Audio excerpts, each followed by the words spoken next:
Good evening, everybody, and welcome to another edition of the South Florida Tribune Podcast. My name is Scott Morganroth, along with my co-hosts, Lynn LaSalle and Candy Evling. And Lynn, how you doing tonight? I'm doing great. Scott, how are you doing? Oh, I'm doing all right. And Candy? Oh, I'm doing good too, Scott. Thank you. All right, well, before we get on to the business at hand about Lynn's Me Monday column, First of all, I want to get into some very big news today in the sports world, especially in the southern Florida area. Iconic Miami Dolphins coach Don Shula died at the age of 90. He died peacefully in his sleep.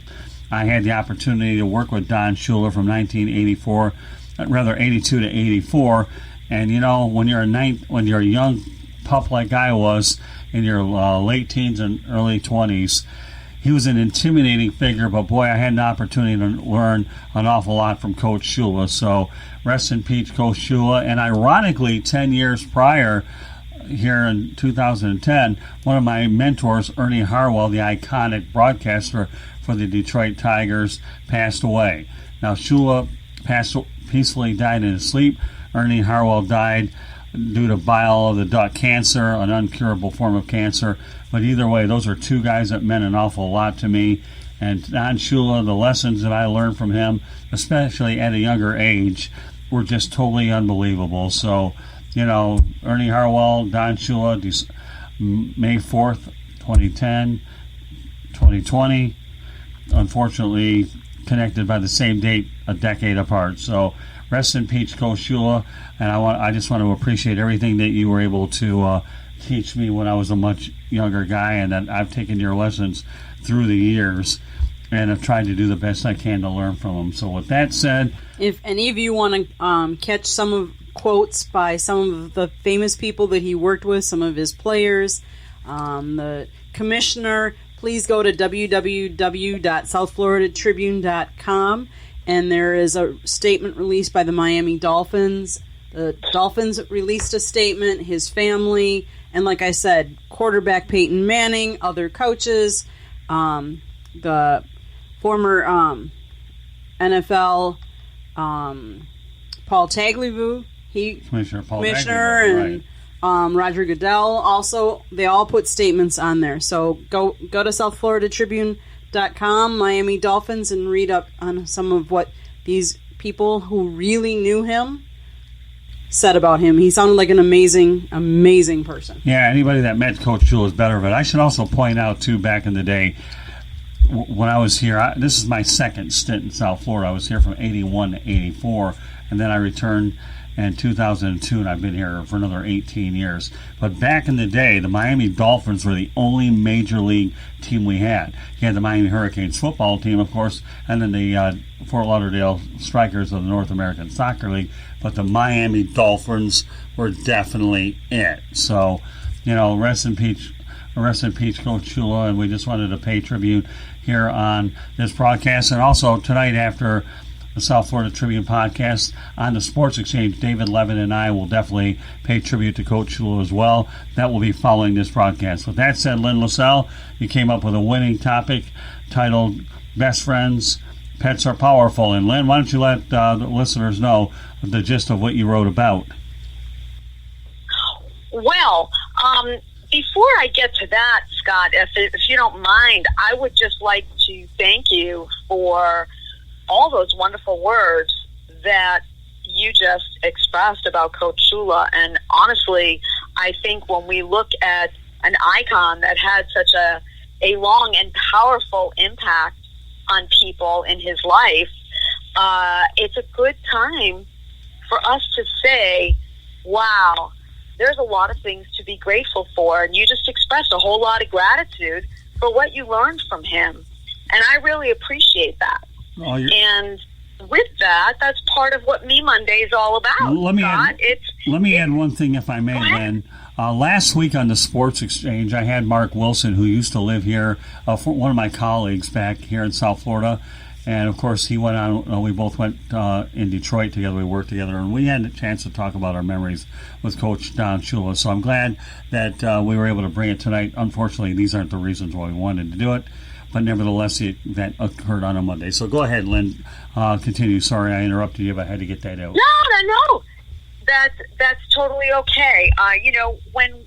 As we've done on the last couple of episodes, when we've talked about Me Monday, the whole purpose of Me Monday is for us to have time to be grateful for, to schedule time that's something special for ourselves, because it's so important for us to realize that we do have a lot of things to be grateful for, even if they're small things, and your gratitude for what you learned from Coach Shula is something that has really taken you through your lifetime, and that you've built on that. And so, just focusing on gratitude, I'd love to be able to just talk about what is going well today for each of us. And let's share that before we go into a little bit more about our topic. Well, then lead off. All right. I can go first. I've been in intense training in multiple courses, and I can say that today was the first day that I had a much lighter schedule. So what's really going well today is that I'm feeling a little bit more rested. So I'm feeling really good. I've taken some downtime today, which is so important for us to be able to take care of ourselves. I've given my mind a little bit of a rest today in between getting some things done. So, Me Monday is always a day that I make sure that I put some time aside for me. And I'm really grateful for that. So what about you guys? Go ahead, Candy. I honestly, I realize what's coming up next weekend, and next weekend is going to be Mother's Day. And I have shared before that my mother is no longer with us, but my mother-in-law, or as she likes to put it, my mother of love, she is very ill. And I got to spend a couple of minutes with her on the phone today, and I just cherish all the time I get to be with her, knowing that she's sick and knowing that my mom isn't with us. So I guess that was my special part of the day. As for me, that's great.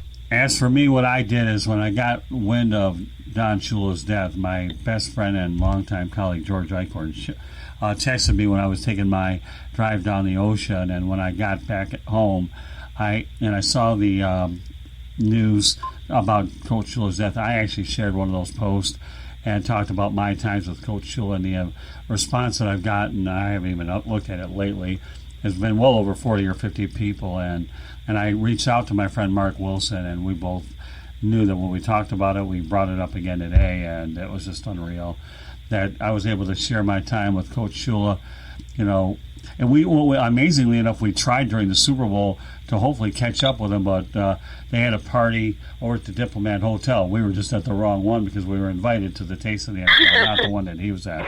But so I had a chance to reflect a little bit on Facebook about Coach Shula, so that was good enough for me. And what else can I say? Coach Shula is who he is.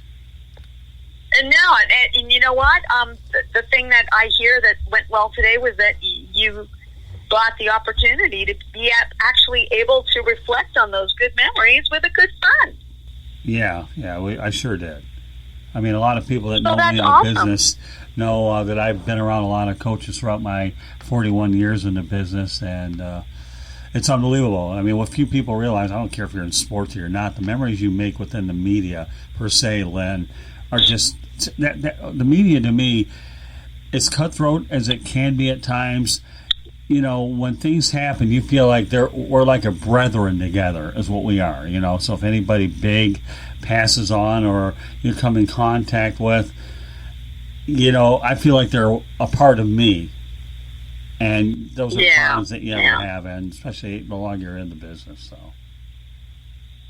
Oh, well, I really appreciate you sharing all of that with me, Scott. And at this point, now that we've all shared something that's going well today, I'm going to ask our listeners to just take a moment to think of something that they're grateful for today, something that went well, something that put a smile on their face, because we're about to put some smiles, I think, on some faces as we talk about the topic for tonight, which is people's best friends.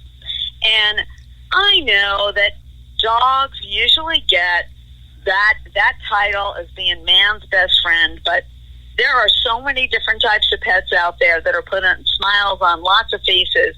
I will admit that, my office, in my office, my desk faces a window, so I'm facing out to the street, and it's kind of puts a smile on my face all day because I don't have a pet anymore. And as I see everybody walking their dogs, and they're just like spending some time playing with them, petting them, just bonding with them. And, it really started to make me think about how much support and unconditional love pets truly do provide for their families. I know when I was 3, we got a puppy, and geez, I was 3, so I practically thought that this was my sister since I was the oldest child and there wasn't anybody else born yet. And I was so close with this pup, and we had this dog for another 16 years. So straight into my teens, almost right up until the point that I had ended up getting married. So this dog and I were really, really close. And when I think about what kind of support that pets can be to you, geez, I can remember times where I was just a little kid just crying and sitting there, and the dog was just pushing up against me as if it were hugging me and wouldn't leave my side. And I would just hug the dog back, and just like made me feel like everything was going to be okay because I had her. And, I really started to think, well, geez, it wasn't too much different as a grown-up when I had a family and my kids wanted a dog, and I broke down and we got another dog because I didn't want to get attached. But, of course, I did, and this dog became a member of the family. A member of the family. And we were all so close with her. She had personality. She used to sit and watch the dog shows on television, like right up at the screen, and get so excited. And when a commercial would come on and the dogs weren't up there anymore, she would turn and look at me and like, really? Where'd they go? And I would laugh because I was like, you're really paying attention to this. Like a real person. Yep. And then it's probably going on 15 years now. I got bad news. I was living on the west coast of the United States. My family was in the Northeast. I got word that my dad was in the hospital. They didn't know if he was going to make it. And I had jumped on a plane, ran across country, and I ended up staying there for a little while. I had great time with my dad. But when I came home after losing him, everybody was away, my husband at the time was traveling on business. My 2 kids were away at school. My neighbors had been watching my dog. And I come home, and the welcome I got was amazing. But I was home alone, and I had just lost my dad. And, it's amazing how a pet can sense what you need. And here I was again, feeling scared and crying. And here I had my dog making me feel secure and supported. And so I know I'm not alone. I know there's got to be a lot of people out there who have pets in their families. I know that you have 2 pets. They're not dogs, but I'd love to hear a story or two that you guys might actually be able to share about how important it is to have the support and unconditional love of your pets. So, Lynn, I'm going to take the ball rolling with that one. And I can honestly say I grew up in a family. I have 2 sisters and a brother. And growing up, we never had a pet. So having a pet was new to me. So I was here in Florida. Scott and I had been seeing each other for a while. And Scott had a cat, Maverick, who he had for quite a while. 13 and a half years. The cat moved from state to state with Scott. And he was Scott's, best friend. And I never understood exactly the bond they had until there was a weekend where Scott was really sick. And he was staying at my place at the time. He was Saturday morning, he got up, he wasn't feeling that good, and I had to go in and work on Saturday. I went in, I worked, I came home. The cat was with Scott. Like, literally, Scott was in bed all day. The cat pretty much never left his side, was laying right beside him. And I found that odd because he had never done that before. And I'm like, why is Maverick, his cat, staying with him as closely as he was?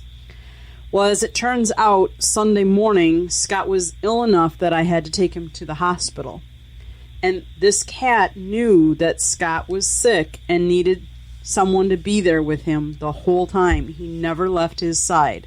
And that's when I knew the bond between a pet owner and a pet goes way deeper than I ever thought. Yeah, and ironically, when I had back surgery many years ago, and Maverick stayed on the bed with me the whole time because he knew I needed companionship. And I got Maverick in Arizona when my ex-wife moved back to Michigan.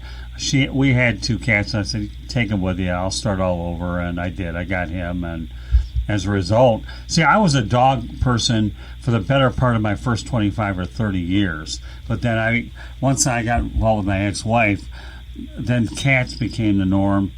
And, I enjoyed them, because they're easier to take care of than dogs. So dogs are great. They'll do anything that you want, and they're so much more affectionate.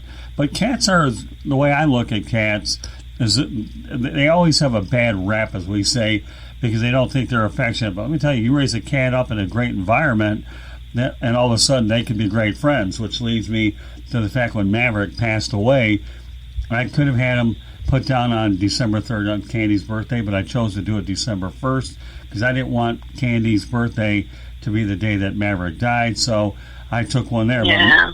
But meanwhile, Candy didn't realize she was getting another animal by Christmas time named Bucky, and then which later led to Boots a couple of Valentine's Day, baby. Valentine's Day, and I said, I couldn't go without Maverick any longer, and Bucky's a trip.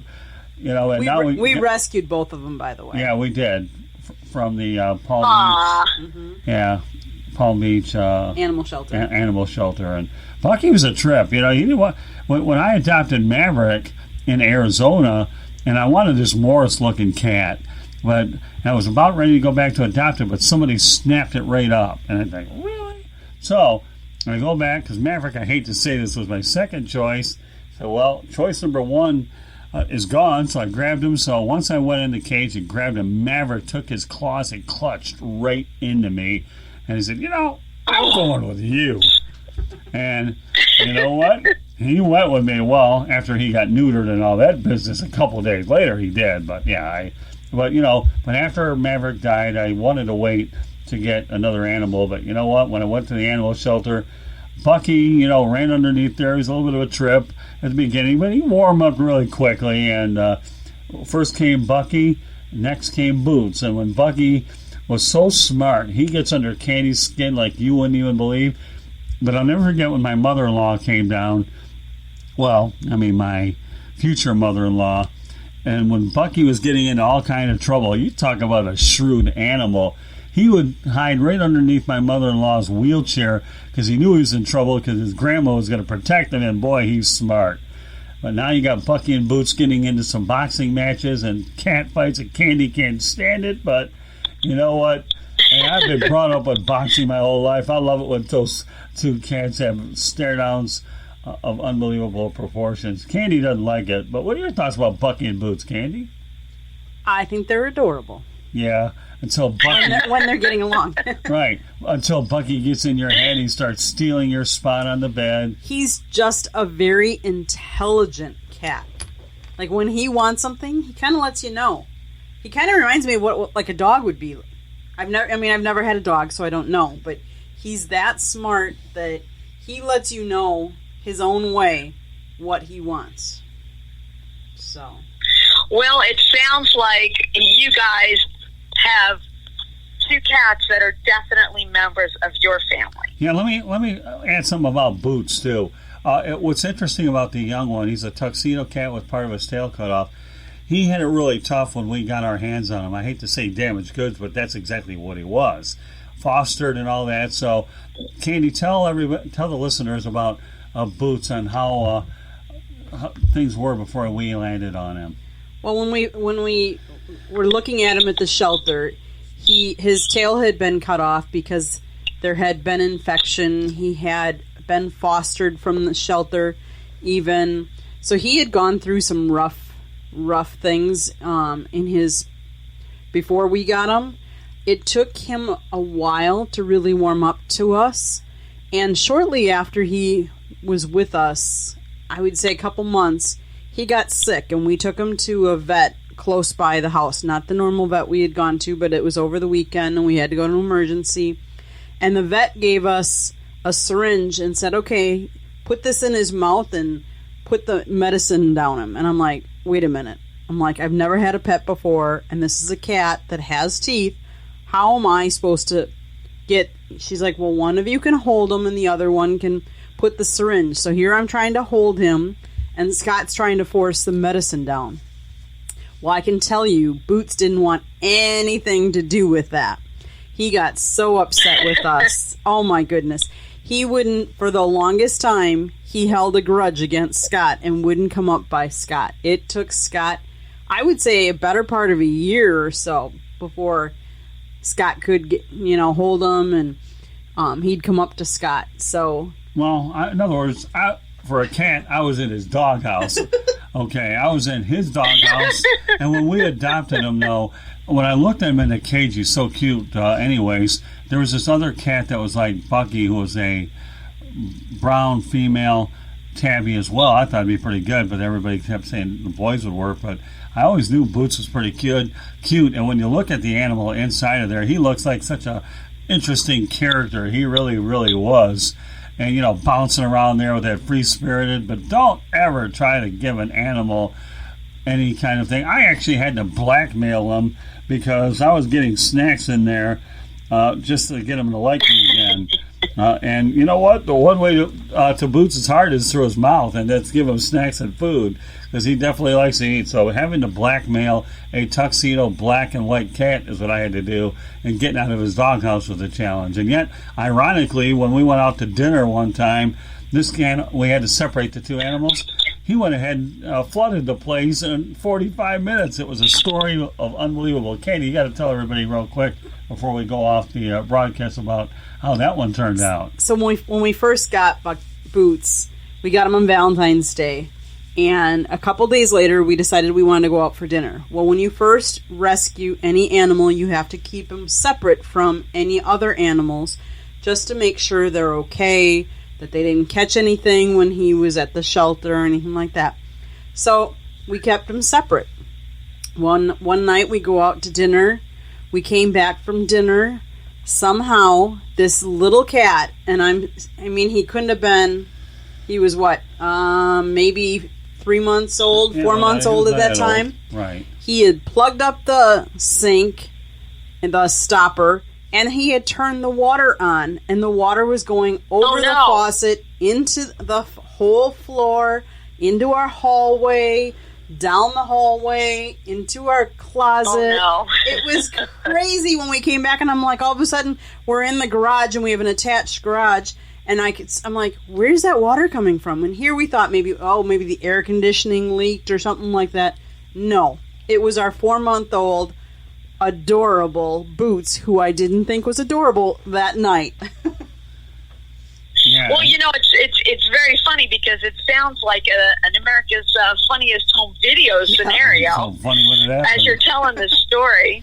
Well, I'm sure it wasn't funny when it's happened, and half those things on those videos usually are only funny afterwards anyway. But well, let me tell you this though about that whole thing. We weren't supposed to keep those two together, but our place is not that big where you have 4 bedrooms, so we were forced to put them together, and they had to fight it out and deal with it, and whatever happened would happen. But yeah, I can say we used an awful lot of towels that night on a tile floor.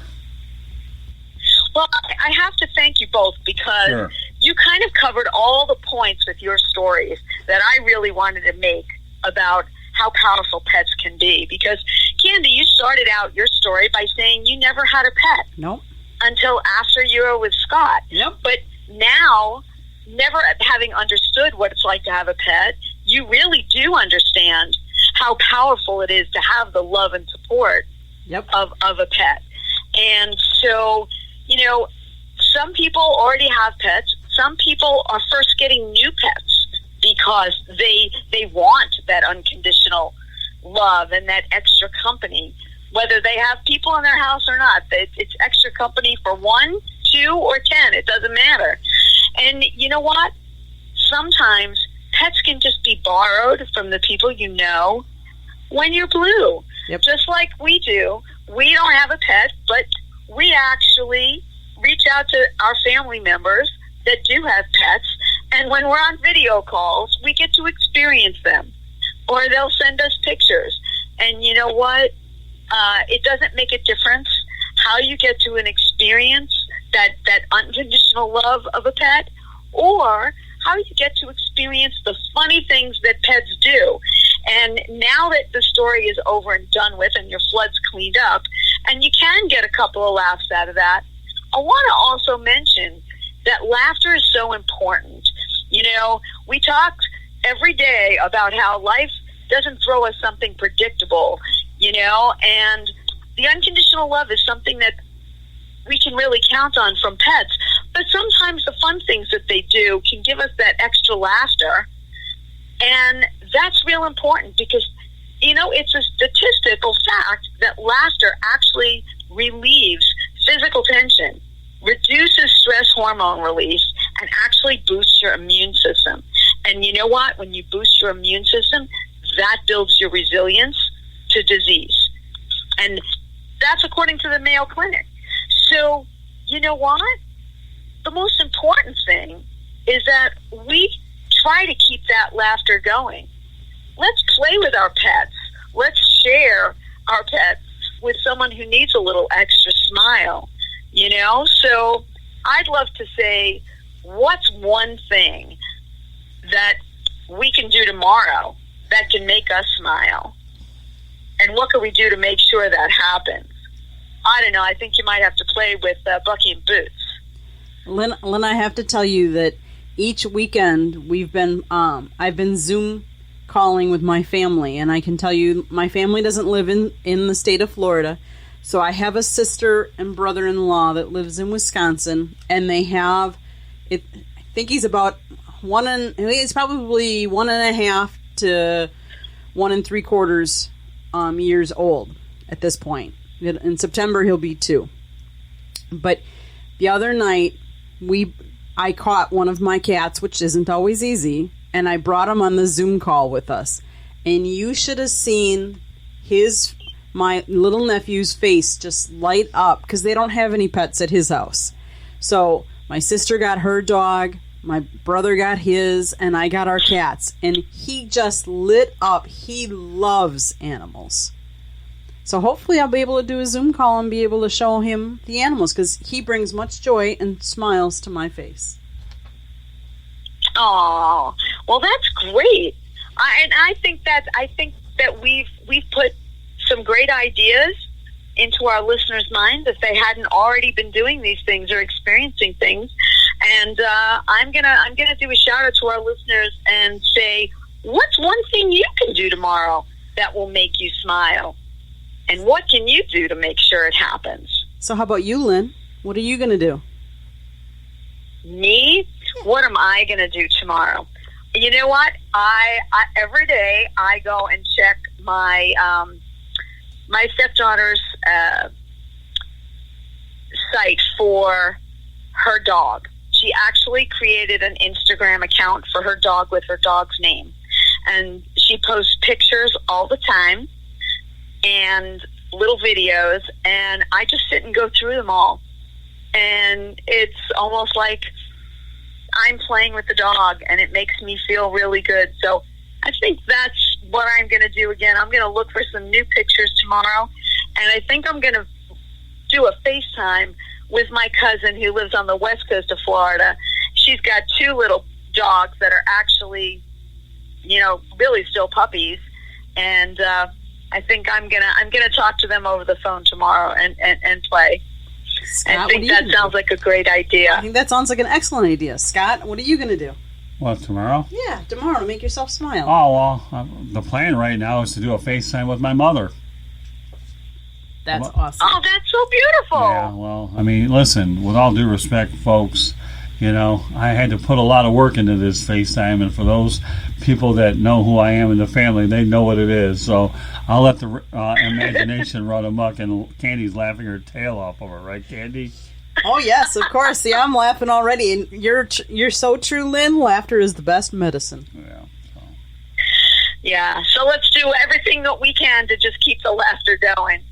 Sounds good to me. All right, so meanwhile, Candy, why don't you let everybody know how they can get a hold of us, and then we're going to hand it off to Lynn before we close the broadcast. You can reach us at southfloridatribune@gmail.com. You can go to www.southfloridatribune.com.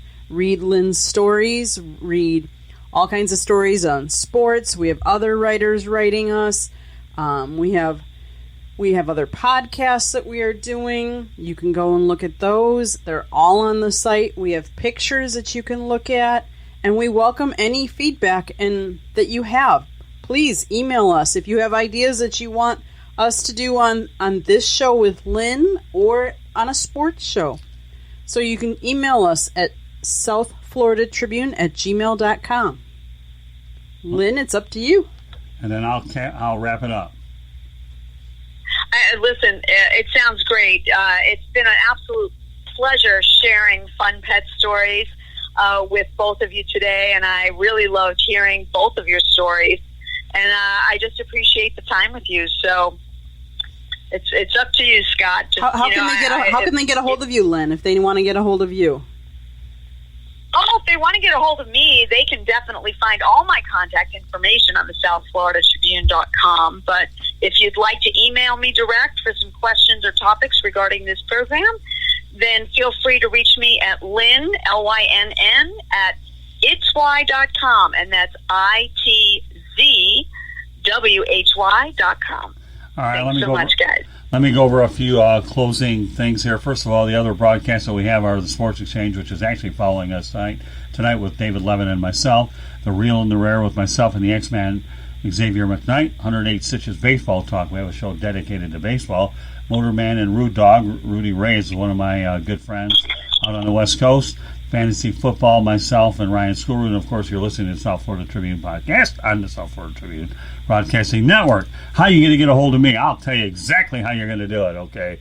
On Twitter, I have a personal account, Scoop, count to 5 3s, 33333, got 5 of them.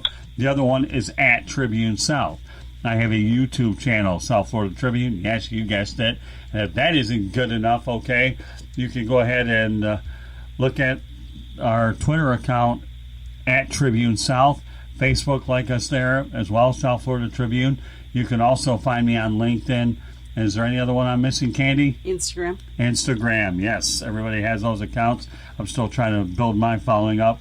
And we have a lot of great broadcasts as well. What else do you want to add? And you can listen to our podcast on South Florida Tribune, but you can also get them wherever you get your podcasts, whether it be Spreaker, whether it be Apple Podcasts, Google Podcasts, Spotify. I'm trying to think. Well, here you have Podcast Addict, Deezer. Great memory. Yeah, so look for us on the main ones, and you can see all of our broadcasts there. We provide regular updates on Twitter. We provide them on Facebook as well. So, Lynn, you were really on point today. Obviously, anytime somebody's going to listen to a pet show, we like to think all of our shows are we're working hard to make sure that everybody's entertained. And I should point out, folks, we're still dealing with COVID-19, so all we ask you to do is be safe, stay home if you can, practice social distancing, and kudos to our first responders. We hope tonight's broadcast, the first of two, provides you with an opportunity to take a little bit of break from all the stress that you have, and that we provide enough diverse entertainment. And focus on you on Me Monday. Right. Anything else, Lynn? No, you guys have covered it all. Thank you so much.